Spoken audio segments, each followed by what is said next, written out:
Bueno, vamos a abrir la palabra de Dios allí en el Salmo 31.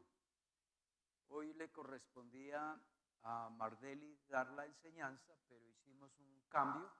Ella lo va a hacer dentro de 8 días con la ayuda de Dios. Salmos 31 y vamos a leer los versos del 1 hasta el verso 24. El que lo tenga pueden ponerse de pie para mayor reverencia. Dice así la palabra de Dios. En ti, oh Jehová, he confiado, no sea yo confundido jamás. Líbrame en tu justicia. Inclina a mí tu oído. Líbrame pronto. Sé tú mi roca fuerte y fortaleza para salvarme, porque tú eres mi roca y mi castigo. Por tu nombre me guiarás y me encaminarás. Sácame de la red de los que han escondido para mí, pues tú eres mi refugio, y en tu mano encomiendo mi espíritu. Tú me has redimido, Jehová, Dios de verdad. Aborrezco a los que esperan en vanidades ilusorias, mas yo en Jehová he esperado. Me gozaré y me alegraré en tu misericordia, porque has visto mi aflicción, has conocido mi alma en las angustias. No me entregaste en mano del enemigo, pusiste mis pies en lugar espacioso.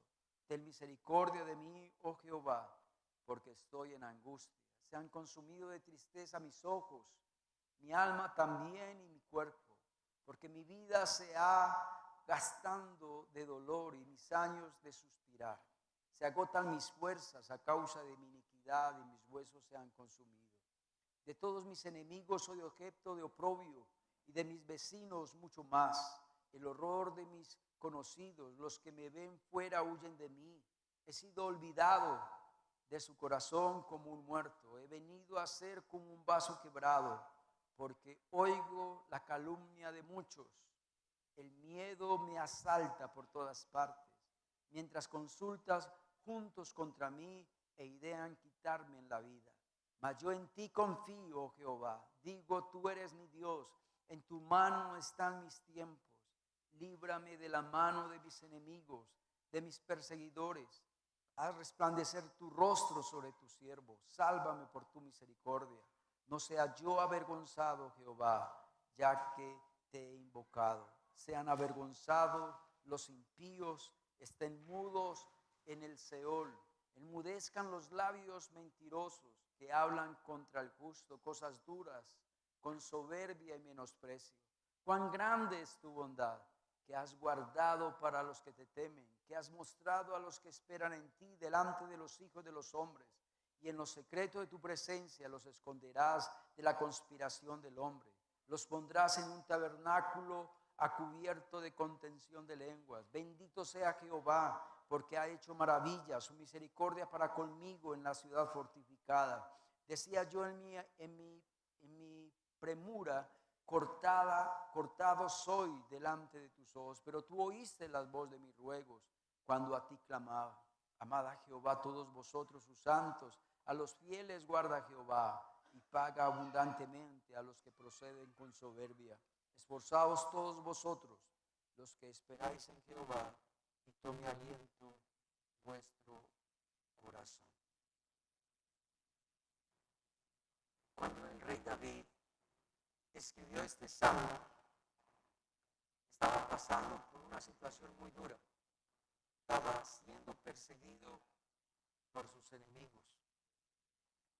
Y este salmo es un salmo de clamor, un salmo de súplica a Dios para que Dios lo guarde, para que Dios lo proteja, para que Dios lo libere. El salmista estaba siendo perseguido por sus enemigos, pero tal vez los que estamos acá, pues, tal vez no somos perseguidos por nuestros enemigos, tal vez ese no es nuestro problema, pero tal vez el problema tuyo sí es de pronto la salud. Tal vez tienes problemas con tu cónyuge, con tus hijos. Tal vez estás luchando con algún pecado, con alguna adicción. Tal vez te echaron del trabajo y estás sin empleo y la situación económica es difícil. Es una situación parecida a la del salmista. Pero aquí vemos que el salmista reconoce que Dios es un Dios de cualidades, un Dios de atributos. Y me llama la atención, ¿qué tal si John, que está manejando el computador, el verso 1, al final del verso 1, dice una cualidad de Dios? ¿Cuál es? Que Dios es un Dios que fuerte, ¿cierto que sí? El verso 1 dice una cualidad, que Dios es un Dios justo. ¿Cuántos creen que Dios es un Dios justo? También dice el verso 2 que otra cualidad de Dios es que Dios nos libra. ¿Cuántos creen que Dios nos libra? También dice el verso 2 que Dios es un Dios fuerte, que Dios es la fortaleza del salmista. Y el verso 3 dice que Dios para el salmista es un castillo, que Dios guía al salmista, que Dios va a encaminar al salmista por el camino recto. El verso 4 dice que Dios es el único que lo puede sacar de esa situación en que él se encuentra. Y el verso 4 al final dice que Dios es su refugio. Qué lindo eso, ¿no? El verso 5 dice que Dios es un Dios de verdad. También el verso 7 dice que Dios es un Dios de misericordia. Es una cualidad de Dios.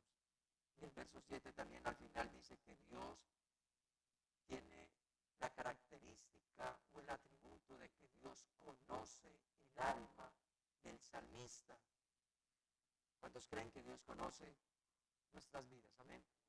Que Dios sabe por qué situación estamos pasando.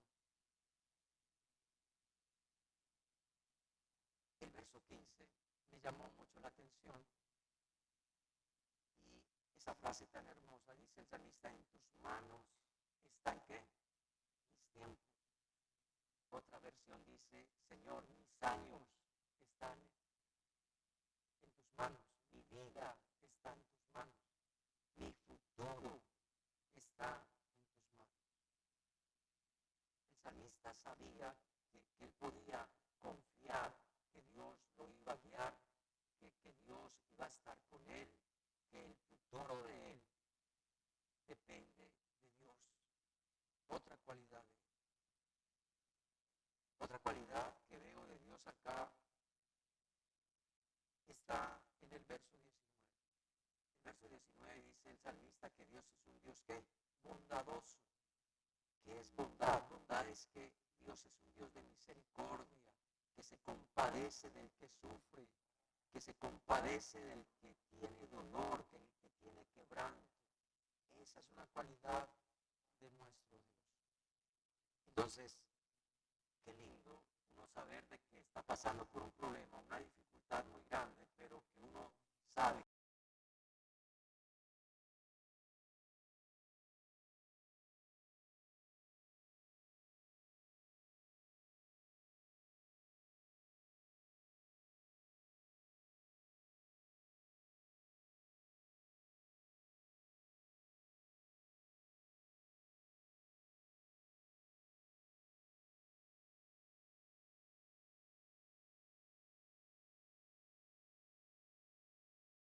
Ese milagro es algo imposible, que ese milagro no se va a dar. Pero el salmista estaba pasando por una situación tan dura, pero él sabía que debía de confiar en Dios, aunque no encontraba la salida en el momento. Este salmo para mí fue de gran bendición poderlo estudiar, y ojalá que también sea de gran bendición para nosotros estudiarlo en esta noche. Y vámonos con el primer versículo, que quiero que reflexionar sobre una frase que hay ahí en el versículo 1. Dice: en ti, oh Jehová, he confiado, no sea yo confundido jamás. Busqué la palabra confundido en hebreo y Y esa palabra significa perder las ilusiones. ¿A cuántos se nos han perdido las ilusiones? La palabra confundido ahí también significa perder las esperanzas. Pero en sí lo que significa la palabra ahí confundido es decepción. Le estaba diciendo Dios al salmista, Dios, no permitas que yo nunca jamás me decepcione de ti. ¿Usted sabía que uno de los sentimientos más fuertes del ser humano es la decepción? Cuando usted está decepcionado de alguien, usted ya con esa persona rompe relaciones, le decepcionó, ¿sí o no? Cuando usted está estudiando algo y está decepcionado de esa carrera, es muy difícil que se le levanten los ánimos cuando uno está decepcionado. Y eso era lo que el salmista le pedía a Dios. Dios, yo no quiero decepcionarme de ti. ¿Usted sabía eso? Que muchas personas se apartan de los caminos de Dios porque están decepcionados de Dios. Porque Dios no cumplió sus expectativas. Entonces, cuando Dios no cumple sus expectativas, entonces las personas le dan la espalda a Dios. Y eso era lo que el salmista le estaba diciendo a Dios. Dios, yo no quiero decepcionarme de ti, yo no quiero darte la espalda. Hay personas que por semanas, meses, años, le piden a Dios sanidad.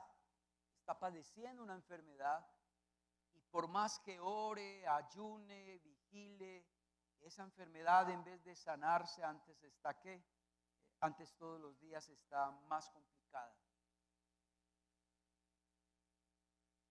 Esa persona puede decepcionarse de Dios porque le está pidiendo algo a Dios por años y no está viendo el milagro.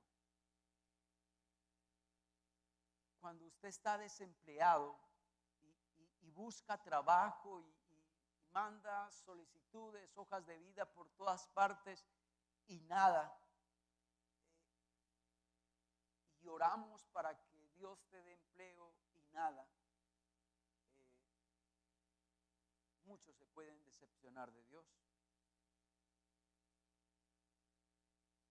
Yo conozco parejas que no tienen la dicha de poder tener un bebé, que él o ella son estériles. Y ellos le piden, le claman, es lo que más anhelan, es lo que más desean, que Dios les dé un bebé. Oran semana tras semana, año tras año, y no ven el milagro. Hay personas que se decepcionan de Dios y no quieren buscar más de Dios por esa situación. También conozco jóvenes o personas solteras que le han pedido a Dios una novia, le han pedido a Dios una esposa, un esposo y nada. Y usted ora, ayuna semana tras semana y no aparece esa esposa, ese esposo. Sigues enfermo, sigues desempleado, nada que quedas en embarazo, nada que te casas, sigues soltero. Y por eso es que hay personas que se decepcionan de Dios. ¿Qué hacer cuando llega esos momentos duros donde yo ya no quiero buscar más de Dios? Es que lo que me contaron de Dios, que Dios es un Dios de milagros, que Dios hace maravillas, no lo he visto en mi vida. ¿Qué hacer cuando estoy en una situación de esta? Escribí algunas cosas y quiero compartirles con ustedes qué hacer cuando yo me siento decepcionado de Dios. Primero que todo, Dios no prometió darte todas las cosas. O dime en la Biblia donde donde Dios dice que es sino que usted abra la boca y Dios ahí mismo se lo va a dar, como por arte de magia. Y si alguien te dijo eso, pues te digo que te engañaron. Ese no es el evangelio, ese no es el Dios que tenemos. Dios responde de diferentes maneras. Dios responde a veces sí, a veces no, y a veces Dios nos pone a esperar. Otra, Dios no prometió que a toda hora tenía que ser sí. Pongámonos en el papel de Dios. Usted a su hijo que le pide algo a toda hora le dice sí. ¿Cierto que no? Y usted sabe por qué a veces le dice no. Por el bien de él.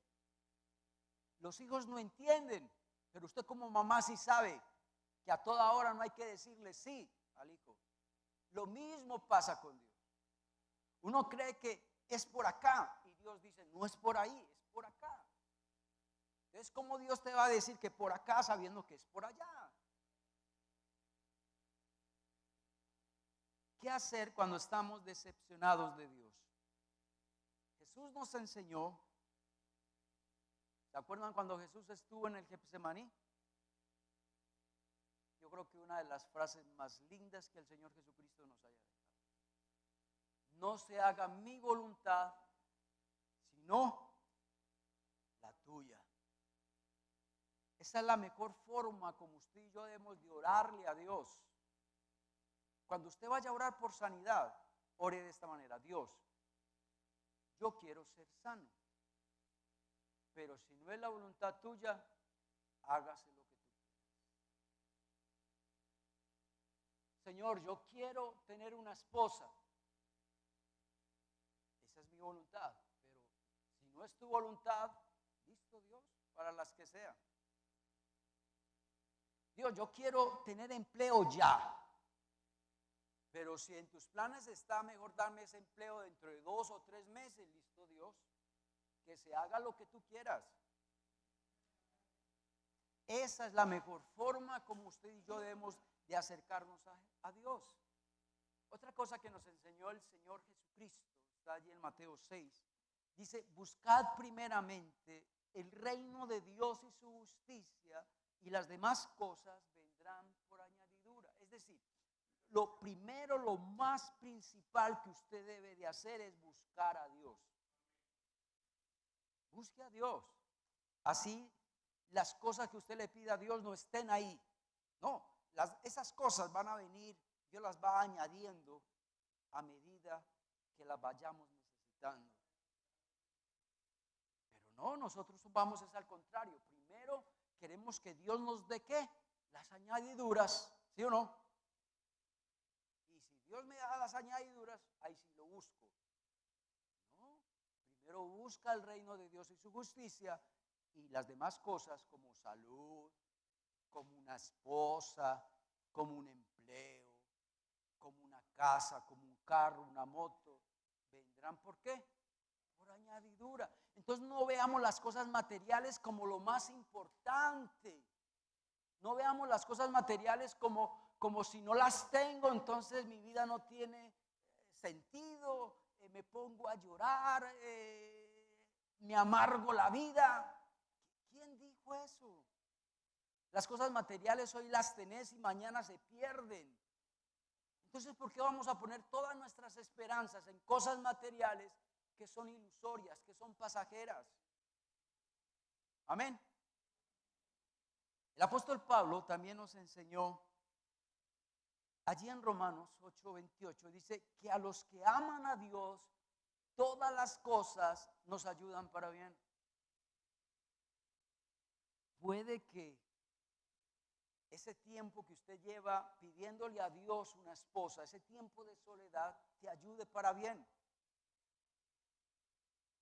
Tal vez esa enfermedad que tú tienes, tal vez es para bien tuyo. Le dirá usted: pastor, usted está diciendo una locura. No estoy diciendo una locura.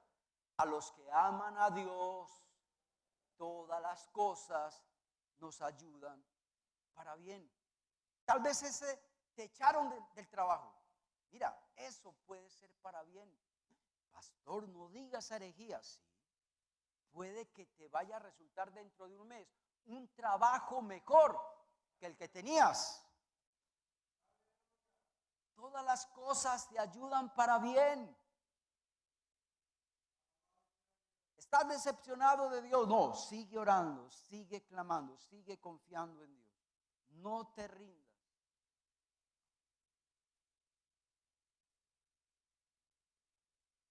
A veces, como seres humanos, queremos entenderlo todo. Queremos tener todas las respuestas. Queremos que nos respondan todas las inquietudes que tengamos. Y no, hermanos, no tenemos que entenderlo todo.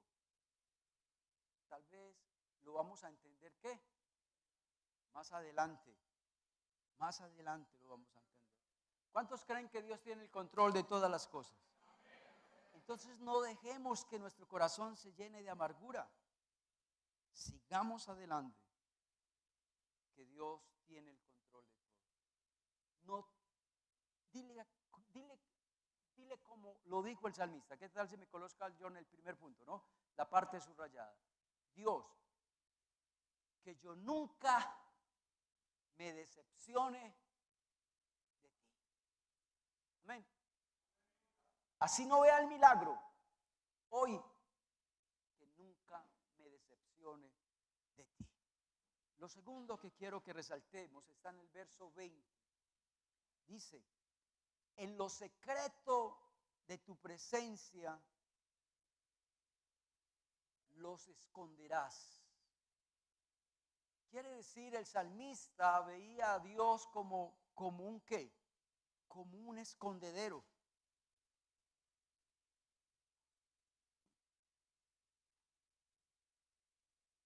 Yo no sé si usted tenía escondederos cuando era niño, lugares donde usted se escondía.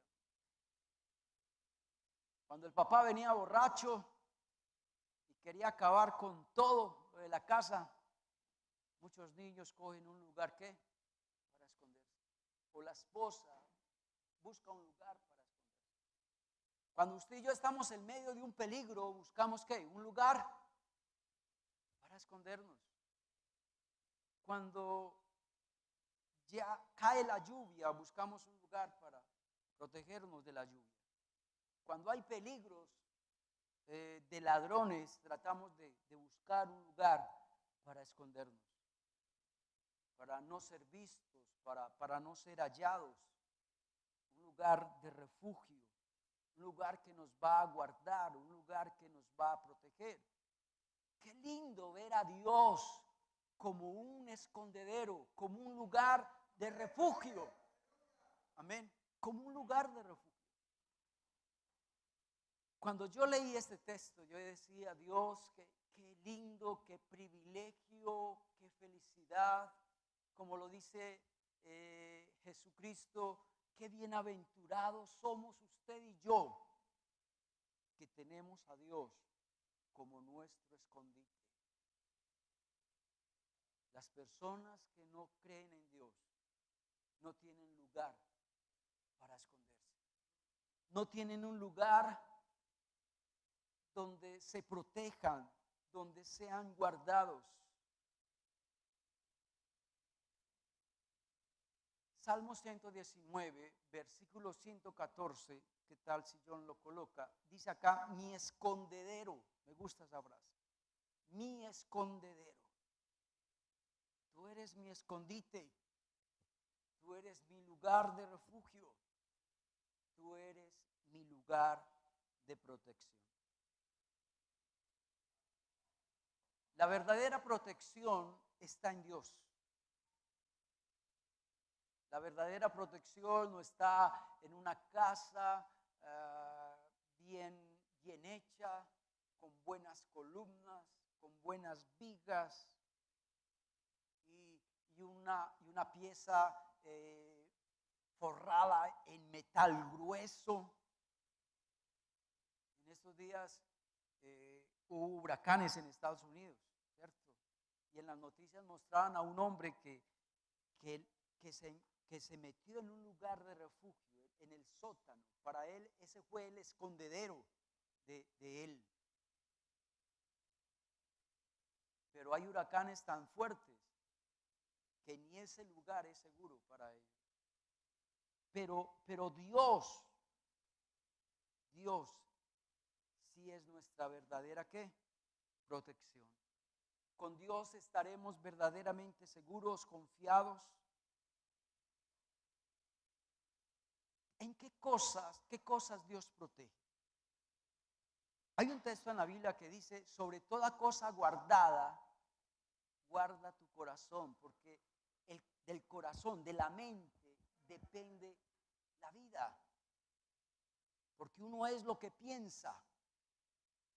Sobre toda cosa guardada, guarda la mente. Entonces, el salmista le está diciendo, Dios, ayúdame a mí. Tú eres mi escondedero, pero quiero que guardes mi mente, quiero que guardes mi corazón. Otra cosa de nuestras vidas que necesitan ser guardadas es nuestra familia. Los que tenemos hijos, los que tenemos cónyuges, yo creo que eso es lo que más le pedimos a Dios. Dios, protege a mis hijas, protege a mis hijos, ¿cierto? Protege a mi esposa, protege a mi esposo.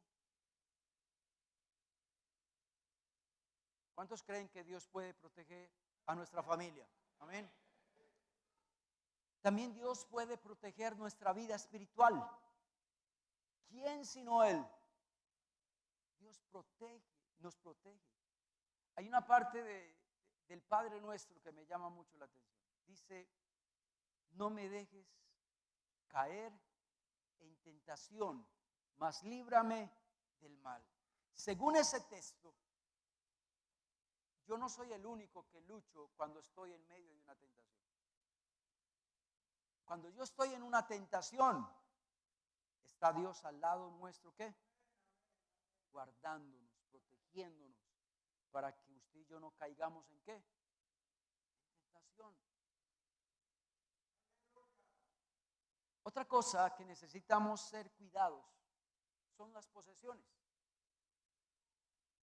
¿Cuántas veces hemos sido víctimas de ladrones o no? ¿Sí? Por ejemplo, yo en la Gabriela estuve pastoreando 17 años y en 17 años me robaron 2 veces. Me robaron 2 veces. Una vez fue el lunes, cuando ellos sabían que ese era el día de descanso mío. Cuando llegué en las horas de la tarde, la puerta abierta de la casa y todo patas arriba. Se habían llevado todo, no habían dejado nada. Y la otra vez que me robaron fue, eso sí fue de noche. La casa donde yo vivía era unifamiliar. Entonces se metieron por el techo e hicieron de las suyas. Nos tuvieron que dormir, no sé, echar algo porque para levantar las tejas tenían que hacer ruido para todo, ¿no? Y no escuchamos nada. Y gracias a Dios que no escuchamos nada, porque ellos lo primero que fueron, se robaron los cuchillos. Entonces, ¿qué tal donde hubiéramos despertado, no? Nos hubieran matado. Porque todo estaba cerrado, con llave. Yo siempre cerraba todo con llave. Entonces, la única forma de ellos escaparse era otra vez por el mismo techo. ¿Cierto? ¿Y cuántos de los que están acá hemos sido víctimas de eso? O tenemos de pronto una moto y la dejamos afuera, ¿cierto que sí? Porque no tenemos plata para pagarle un parqueadero. Tenemos un carro y lo tenemos que dejar afuera. ¿Cierto que todas las noches oramos por esas posesiones que tenemos? Preparando este estudio se me vino a mi mente Job capítulo 1 y vamos a leer los versos 8 al 10. raras veces, yo creo que es la única vez en la Biblia donde uno ve a Satanás hablando con Dios. La única vez en la Biblia donde uno ve a Satanás hablando con Dios. Y mira cómo Satanás habla con Dios. Mira, verso 8. Y Jehová le dijo a Satanás: ¿no has considerado a mi siervo Job, que no hay otro como él en la tierra, varón perfecto, recto, temeroso de Dios y apartado del mal? Y respondiendo Satanás le dijo a Jehová: ¿acaso Job te sirve de balde? Es decir, Job te sirve porque usted le da muchas cosas. Job te sirve porque usted lo bendice mucho. Y así era. Pero mira, me llamó la atención esta frase. Mira, leámosla. Le dice Satanás a Dios: ¿no le ha acercado alrededor de él, a su casa y a todo lo que tiene? ¿A usted no le parece linda esa frase?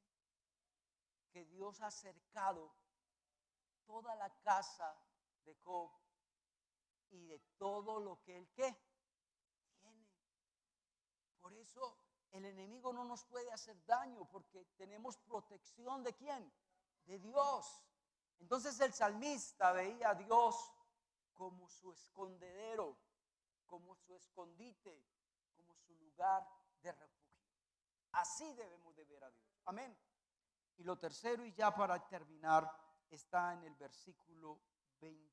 Vamos a leer 23 y el verso 24. Amad a Jehová todos vosotros sus santos, a los fieles guarda Jehová y paga abundantemente al que procede con soberbia. Verso 24. Y con eso termina el salmista. Esforzaos todos vosotros. Me llamó la atención esta frase porque es que la vida cristiana es así. Dios hace su parte, que Él es nuestro refugio, ¿cierto que sí? Pero la parte nuestra también es que usted y yo tenemos que esforzarnos. Esa es la parte que nos corresponde a nosotros. Ahí la palabra esforzarse en hebreo significa agarrarme de algo. Usted y yo tenemos que agarrarnos de Dios. Es lo único que tenemos. Es lo único que nos va a salvar. Es lo único que nos va a dar la victoria. Entonces tenemos que esforzarnos. Esforzarnos es prevalecer. Que aunque vengan problemas, dificultades, yo me voy a ¿qué? A esforzar. Esforzarse ahí también en hebreo significa valiente. Un valiente enfrenta los problemas ¿con qué? Con valentía. No se acobarda, no se amarga, no se muere de tristeza. Una persona que se esfuerza, aquí Dios nos está diciendo, esfuerzo significa valiente, cobrar ánimo, estar firme, resistir. Y Dios nos manda eso. Y hay muchos cristianos que les falta eso, el esfuerzo. Estar firme, constante, aguantar, ser valiente, esforzarse. Y es de la única forma que vamos a sacar adelante nuestra vida cristiana. Si no hay esfuerzo, ese esfuerzo tiene que venir de usted. Nadie se va a esforzar por usted. Ni el pastor, ni la mamá, ni el papá. Nadie. Usted y yo somos los que tenemos que ser fuertes, esforzarnos, ser valientes. Vamos a orar. Dios, gracias.